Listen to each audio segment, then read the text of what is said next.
Darren, it's Matt. Just wanted to thank you so much for the speech. Went really well. Thanks for all the help. It really came together. Talk to you soon. Bye. There comes a time in everyone's career where you don't meet organisational objectives. You might be delivering projects late, they might be over budget, or you might be missing out on the sales that are clearly there. Whatever it is, there's going to come a time where you're held to account and you're asked why things went wrong. How do you answer those questions when you're the reason things went wrong, you didn't perform as well as you should? MotoGP to September 2011. Casey Stoner was on pole position. He was expected to extend his lead in the World Championship. By the first corner, Casey had fallen back to second place, where he held on for half the race. Then he slipped back to third place. He spent the rest of the race trying to stay out of fourth position. Thankfully, the race finished before he fell back to fourth. At the press conference after the race, he was asked what went wrong. His answer surprised a lot of people when he said, well, I went wrong. I was the reason the bike fell back. I've got a bit of footage here of that press conference, and it shows how to take responsibility and how to accept the blame and still maintain your position and focus as a leader, as someone who knows what's going on. Take a look at this quick bit of footage and you'll see what I mean. No, to be honest, the bike, everything felt pretty good. We're pretty happy with the way the bike was performing, especially in the start of the race. We normally feel a little bit more uncomfortable. We're just sitting behind Jorge because, there was a bit of water and, we didn't really want to be the first one hitting the wet patches. So I was comfortable following Jorge, and then, of course, it dried up. We both started running faster lap times, and I felt comfortable. Felt like, bike, everything was working really well. We'd hit a good setup.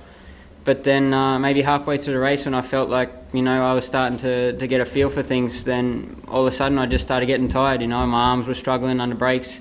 Ran wide a couple of times, and then started braking earlier, which lost me more time.